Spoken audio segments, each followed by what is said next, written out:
அனைவருக்கும் வணக்கம். அன்பான நாவல் மைண்ட் நேயர்களே, ஜோதிடத்திலே மிகுந்த நம்பிக்கை கொண்ட அன்பர்களே, இந்த மாத பலன் அப்படின்னு சொல்லக்கூடிய தமிழ் மாத பலனிலே பல விஷயங்களை உங்களுக்காக எடுத்து சொல்லக்கூடிய விஷயங்கள் நிறைய இருந்தாலும், கொடுத்த குறிப்பிட்ட நேரத்திற்குள் ரத்தின சுருக்கமாக உங்களுக்கு சொல்ல வேண்டிய விஷயம். இந்த குரோதி வருஷம் பங்குனி மாதம் அப்படின்னு சொல்லக்கூடிய மீன மாதம் 15/3/2025 முதல் 13/4/2025 வரை பங்குனி மாதம் 30 நாட்கள். இந்த மாதத்தில் முக்கியமான தினங்கள் அப்படின்னு சொல்லக்கூடியது 2.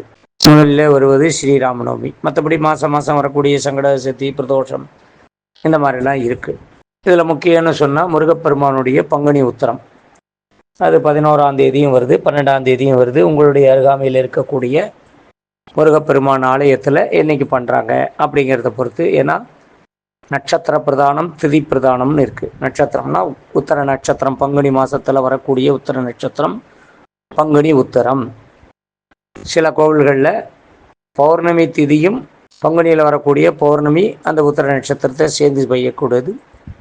திதி பிரதான இடம் அப்படின்னு சொல்லக்கூடிய சில கோவில்களில் பௌர்ணமி அன்னைக்கு பண்ணுவாங்க. அது 12ஆம் தேதி. அதே போல் அதுக்கு முன்பாக இந்த மாதத்தில் 6/4/2025 அன்று ஸ்ரீராம நவமி. அது ஒரு முக்கியமான தினம். அருகில் இருக்கக்கூடிய ராமர் கோவிலுக்கு சென்று ராம ஜென்ம தினம் அப்படின்னு சொல்லக்கூடிய இந்த ஸ்ரீராம நவமி ராமரை போய் வணங்கிட்டு வாங்க. ஸ்ரீராம நவமி அன்று வீட்டில் கூட ராமர் படம் வச்சு கொஞ்சோண்டு பானகம் நீர்மோறு செய்து, இந்த வடப்பருப்புன்னு சொல்லுவாங்க, கோசமல்லின்னு சொல்லுவாங்க, அதெல்லாம் வச்சு நைவேத்தியம் பண்ணி, எப்படி நம்ம ஜென்மாஷ்டமின்னு சொல்லக்கூடிய கிருஷ்ணருக்கு கோகுலாஷ்டமி கொண்டாடுறோமோ அந்த மாதிரி ராமருக்கு ஸ்ரீராம நவமி இதை கொண்டாடுவது மிகவும் நல்லது. அதே போல் இந்த மாதத்தில் தமிழ் மாதம், அதாவது 7ஆம் தேதி முதல், அதாவது சுக்கிரன் அஸ்தமனம் அப்படின்னு சொல்லக்கூடியது 21/3/2025 31/3/2025 வரை இந்த 10 நாட்கள் சுக்கிரன் அஸ்தமனம். அந்த காலகட்டங்களிலே நிச்சயதார்த்தமோ திருமணமோ இல்லை அவசியம் ஏற்பட்டால் மாற்றிக்கொள்ளலாம்ங்கிற விசேஷத்தை தவிர கண்டிப்பாக பண்ணியே தரணுங்கிற சில விசேஷங்களை பண்ணலாம். அதாவது திரட்டி அப்படின்னு சொல்லக்கூடிய புண்ணியாவச்சனம், குழந்தை பிறந்த புண்ணியாவச்சனம், சில விஷயங்கள் இதெல்லாம் வேறு வழி இல்லை, இன்றையமையாவது அதெல்லாம் பண்ணிக்கலாம். ஆனால் நிச்சயதார்த்தம் உறுதி பண்ணுறது, திருமணத்துக்கு நாள் குறிக்கிறது, இந்த மாதிரி நிகழ்வுகள்லாம் இந்த 10 நாளில் பண்ணக்கூடாது. ஏன்னா சுக்கிரன் அஸ்தமனம். சுக்கிரன் அஸ்தமனத்தில் குடும்ப வாழ்க்கைக்கு சம்பந்தப்பட்டவர், அதே போல் ஆயுள் பலத்துக்கு சம்பந்தப்பட்டவர் சுக்கிரன். சித்தார்த்தமை எழுப்பும் பார்க்கவான் சுக்கராச்சாரி அப்படின்னு சொல்லக்கூடிய, அதனால் சுக்கிரனை கொண்டாடக்கூடிய நாம் இந்த பங்குனி 7லேருந்து 17 வரை எந்த ஒரு சுப விஷயத்துங்களுக்கும் முடிவு செய்யாமல் கொஞ்சம் தவிர்த்து சுக்கிரன் உதயம் ஆன பின்னாடி பண்ணலாம். அது 31ஆம் தேதி காத்தால 9:30 உதயம் ஆயிடுறது. அடுத்ததாக இந்த மாதத்தில் இருக்கக்கூடிய கிரக அமைப்பு அப்படின்னு சொல்கிறது மீன மாதம் அப்படின்னா சூரியன் மீனத்தில் இருக்கிறது. பங்குனி மாதம்னா சூரியன் மீனத்தில் இருக்கிறது. சூரியனோட சுக்கிரன் வக்கரகதியாக இருக்கிறது இந்த மாதம் பூரா. புதன் வக்கரகதியாக இருந்து திரும்ப கும்பத்தில் 3 நாளில் திரும்ப கும்பத்துக்கு ரிவர்ஸில் போகிறது. செவ்வாய் இந்த மாதத்தினுடைய முன்பகுதியில் மிதனத்திலிருந்து அடுத்து கடகத்துக்கு போகிறது. சந்திரனும் செவ்வாயும் இந்த மாதத்தை கடகத்திலிருந்து அது ஆரம்பிக்கிறது. சந்திர மங்கள யோகத்தில் ஆரம்பிக்கிறது. சனி பகவான் கும்பத்தில் இருக்கிறதும், கேது பகவான் கன்னியில் இருக்கிறதும், ராகு மீனத்தில் இருக்கிறதும். அப்போ என்ன, சூரியன் ராகு புதன் வக்கரகதியாக கொஞ்ச நாள் பின்னாடி போயிட்டு திரும்ப நேர்கதியில் வந்து சூரியனோட சேர்றதும், சுக்கிரன் கூட இருக்கிறதும், இந்த 4 கிரகங்கள் அப்படின்னு சொல்லக்கூடிய கிரக சேர்க்கையானது ஒரே நேர்கோட்டில் வரக்கூடிய அந்த காலகட்டமும் இந்த மாதத்தில் இருக்குது. குரு பகவான் ரிஷபத்தில் இருக்கிறது. இதெல்லாம் ஒரு 12 ராசிகளுக்கும் உண்டான சில பெயர்ச்சி பலன்களை கொடுக்கிறது. இந்த மாதம் மிகவும் 12 ராசிகளுக்கும் ஓரளவுக்கு மிகவும் நல்ல பலன்களை கொடுக்காட்டாலும் ஒரு நியாயமான பலன்களை கொடுத்து நியாயமான வேலைகளை செய்வித்து எல்லாவித கட்ட நட்டங்களையும் கொஞ்சம் நிவர்த்தி செய்யக்கூடிய மாதமாக இது அமைகிறது. இனி 12 ராசிகளுக்கு உண்டான பலன்களை பார்க்கலாம். மீனராசி அன்பர்களே, மீன லக்னக்காரர்களே, குருவை ஆட்சியாக கொண்ட ராசி அன்பர்களே, 12 ராசியிலேயே சிறப்பான ராசி உங்கள் ராசி தான். எதை பற்றியும் கவலைப்படாமல் இருக்கக்கூடிய நபர்களும் நீங்கள் தான். இள வயதிலே சிறு வயதிலே மீனராசிக்காரர்களுக்கு ராசினா என்ன, கிரகங்கள்னா என்ன, நட்சத்திரம்னா என்ன, அதெல்லாம் எதுவுமே தெரியாது. நான் சொல்கிறது ஒரு 21 வயது வரைக்கும் இருக்கக்கூடிய ஆண்கள் பெண்கள் எல்லாம் நம்ம இவ்வளோ ஒரு சிறப்பான ராசியில் பிறந்திருக்கோமா அப்படின்னு நினைக்கிறதுக்கே அவங்களுக்கு தெரியாது. அதே போல் ஒரு 35 வயசு வரைக்கும் இருக்கக்கூடிய ஆண்கள் பெண்களுக்கு இந்த ஜாதகம், ஜோசியம், இந்த மாதிரி விஷயத்தில் பெரிய ஈடுபாடு. இவர் சொல்கிற மாதிரி நடந்துட போகுதா, ஏதோ நடக்குது, கர்மா. கண்டிப்பாக என்ன தெரியுமா சொல்லுவாங்க, மகர ராசிக்காரங்களும் மீன ராசிக்காரங்களும் 2 பேருமே இதில் வேற ஒரு விஷயத்தில் சம்மந்தப்படும். இந்த மாதிரி நினைக்கிறது கடைசியில் எது ஜெயிக்கும்? கர்மா தான் ஜெயிக்கும். விதி என்ன நடக்கணுருக்கோ அதை நடந்துட்டு போகுது. இதில் போய் நம்ம ஏன் இதில் போய் மாற்றிக்கிண்டு இதை பற்றி நம்ம தெரிஞ்சுக்கிண்டு ஒன்றும் பண்ண வேண்டிய அவசியமே இல்லையே அப்படின்னு நினைக்கக்கூடிய அன்பர்களாகத்தான் நீங்கள் இருக்கின்றீர்கள்.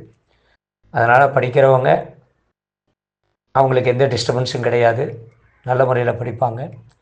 ஏன் இது சிறப்பான ராசி இந்த மாதத்தில் பலன் கொடுக்குன்னா, உங்கள் ராசியிலே இருக்கக்கூடிய இந்த கிரக சேர்க்கை அப்படிங்கிறது 4 கிரகம்.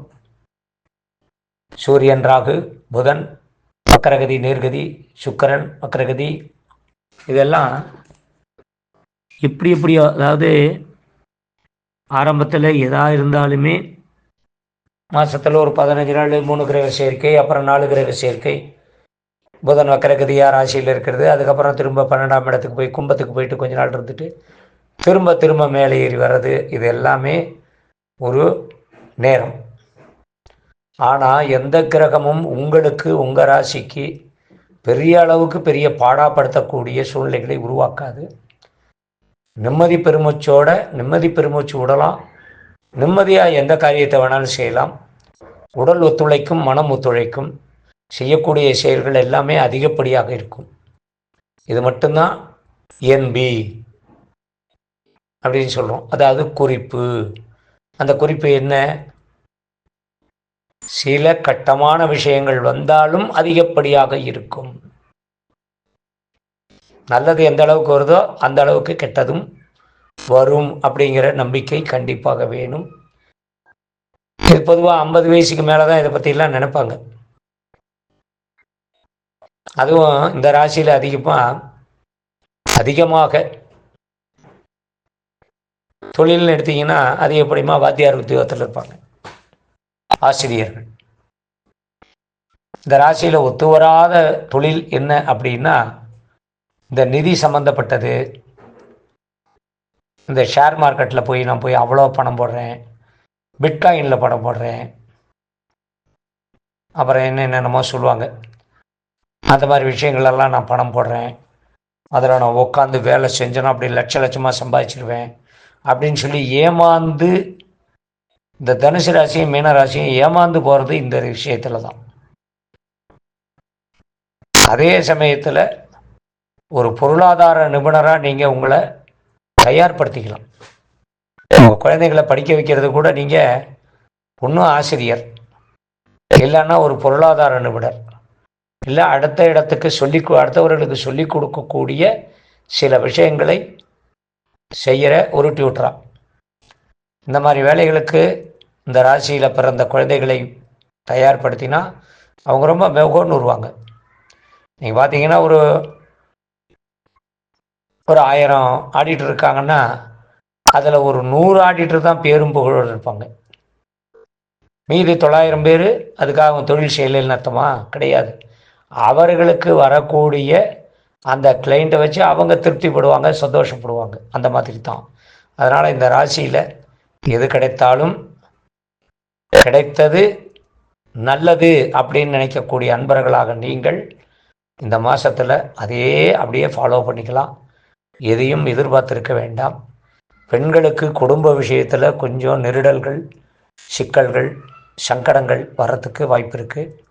அதனால் குடும்ப உறவுகளில் நீங்கள் ரொம்ப வாக்குவாதங்கள், ஈடுபாடு காமிச்சு நீங்களாக வாலின்றா எந்த ஒரு அறிவுரையும் ஆலோசனையும் சொல்ல வேண்டாம். இதை நான் சொல்கிறது எல்லாமே 50 வயசுக்கு மேலே இருக்கிறவங்களுக்கு தான். சிறு வயதுக்காரர்களுக்கு அது நடக்கிற மாதிரி அந்தந்த நேரத்துக்கு எது அந்தந்த வயசுக்கு நடக்குமோ அதெல்லாம் நடக்கும். அபரிமிதமாகவே இருக்கும். யோகம் உண்டு, பண வரவு உண்டு, உத்தியோகத்தில் சங்கடங்கள் இல்லாத நிலைமை இருக்கும். குடும்பத்தில் மட்டும்தான் சில நெருடல்கள் வரும். யாருக்காகவும் எதுவும் ஜாமீன் போட மாட்டீங்க, இப்போ போடவும் கூடாது. கைமாற்றி யாருக்கும் கொடுக்கக்கூடாது. ஹெல்ப் பண்ணுறேங்கிற பெருவழியில் உங்களுடைய இந்த தர்ம புண்ணியம் அப்படின்னு சொல்கிறது அந்த மாதிரி விஷயங்கள்லாம் அதிகமாக ஈடுபட வேண்டாம். ஏன்னா அது பின்னாடி கண்டிப்பாக உங்களுக்கு ஒரு பேக் ஃபயர் ஆகும். ஜாக்கிரதையாக இருங்க. அதே போல் ஏமாற்றுபவர்கள் உங்கள் கிட்ட வரத்துக்கு வாய்ப்பு இருக்குது. அதனால் ஏமாத்துறாங்கன்னு தெரிஞ்சதுன்னா உங்களுக்கு கண்ணில் ஒரு அசைவு தெரிந்தால், உங்களுடைய உணர்வு தெரிந்தால் அவர்களிடம் பழகாதீங்க. அதை நான் இளம் வயதுலேருந்து வயதானவர்கள் வரைக்கும் நான் சொல்கிறேன். சிறிய வயதில் இருக்கிறவங்களுக்கு என்ன ஆகும், வாலிப வயசில் இருக்கிறவங்களுக்கு ஏமாத்துறாங்கன்னு தெரியுதுன்னா எதில் ஏமாத்துறவங்க, காதல்கிற விஷயத்தில் ஏமாற்றுவாங்க. அடுத்தது இதில் முதல் போடுங்க, நான் உங்களுக்கு நிறைய லாபம் தரேன், பார்ட்னராக சேருங்க, ஆகான் ஆகிடலாம், ஓகான் ஆகிடலாம் அப்படின்னு உங்கள்கிட்ட பணத்தை வாங்கிட்டு அவங்க பெரிய ஆள் ஆகிடுவாங்க. உங்கள் பணத்தையும் சேர்த்து அவங்க சேமிப்பில் வச்சுருவாங்க. உங்களுக்கு பல பொய் பொருட்டு உருட்டல்கள்லாம் சொல்லுவோம். இது நட்புனால் வர்ற பார்ட்னர்ஷிப். அந்த மாதிரி விஷயத்தில் ஏமாறாதீங்க.